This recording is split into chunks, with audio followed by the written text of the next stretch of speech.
അഴിമതിക്ക് കുടപിടിക്കുന്ന ഒരു സർക്കാരിന്റെ യഥാർത്ഥ മുഖമാണ് ഇന്ന് അവസാനിച്ച നിയമസഭാ സമ്മേളനത്തിൽ കണ്ടതെന്ന് പ്രതിപക്ഷ നേതാവ് പിണറായി വിജയൻ. നിയമസഭയുടെ ചട്ടങ്ങളും കീഴ്വഴക്കങ്ങളും കാറ്റിൽ പറത്തിക്കൊണ്ടാണ് ധനകാര്യം ബില്ല് സഭയിൽ പാസാക്കിയതെന്ന് പ്രതിപക്ഷ നേതാവ് വാർത്താ സമ്മേളനത്തിൽ ആരോപിച്ചു. പുതുക്കിയ ബജറ്റിന്റെ ഷെഡ്യൂൾ നിയമസഭയിൽ വന്നപ്പോൾ അതിൽ ധനകാര്യ ബില്ല് ഉണ്ടായിരുന്നില്ല. അത് സർക്കാർ തന്നെ നേരത്തെ വ്യക്തമാക്കിയിരുന്നില്ല. പുതിയ നികുതി നിർദ്ദേശങ്ങളൊന്നും ആ ഘട്ടത്തിൽ ആലോചനയിൽ ഇല്ല എന്നാണ് അതിനർത്ഥം. എന്നാൽ കാര്യോപദേശക സമിതിയിൽ സർക്കാർ പ്രഖ്യാപിച്ചതും ഇതേ നില തന്നെയായിരുന്നു. ബജറ്റ് അവതരണത്തിന് ശേഷം സഭാ സമ്മേളനത്തിന്റെ രണ്ടാം പാദത്തിലാണ് മദ്യക്കമ്പനിക്കുള്ള നികുതി ഇളവിന് സാധൂകരണം നൽകാൻ ധനകാര്യ ബില്ല് അജണ്ടയിൽ തിരികെ കയറ്റിയത്. സഭാ നടപടികളിൽ നല്ല രീതിയിൽ സഹകരിക്കുക എന്ന സമീപനമാണ് പ്രതിപക്ഷം സ്വീകരിച്ചത്.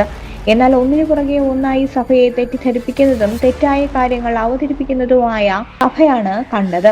ക്രമരഹിതമായും പാർലമെന്റിന്റെ നടപടികൾക്ക് വിരുദ്ധമായും ധനകാര്യ ബിൽ ധൃതി പിടിച്ച് പാസാക്കാനുള്ള ശ്രമമാണ് നടന്നത്. തികച്ചും നിക്ഷിപ്ത താൽപര്യങ്ങളുടെ അടിസ്ഥാനത്തിലാണ് യാതൊരു മുന്നറിയിപ്പുമില്ലാതെ ധനബില്ല് അജണ്ടയിൽ ഉൾപ്പെടുത്തിയത്. ഒരു തരത്തിലുള്ള ഒളിച്ചു കടത്തലാണ് ഉണ്ടായത്. ചില മദ്യക്കമ്പനികളെ സഹായിക്കുകയായിരുന്നു ഇതിന് പിന്നിലെ ഗൂഢലക്ഷ്യം. ഇതിനെയാണ് പ്രതിപക്ഷം എതിർത്തത്. ഇത്തരമൊരു ബില്ല് പാസാക്കാൻ അനാവശ്യമായ ധൃതിയും വാശിയും സർക്കാരിന്റെ ഭാഗത്തു നിന്നും ഉണ്ടായി.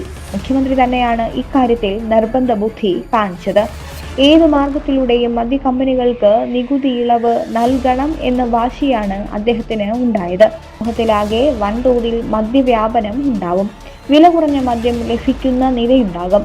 ബജറ്റിൽ നിർദ്ദേശം വന്നെങ്കിലും UDF ആണ് അവസാന തീരുമാനം എടുക്കുക എന്നാണ് മുഖ്യമന്ത്രി പറഞ്ഞിരുന്നത്.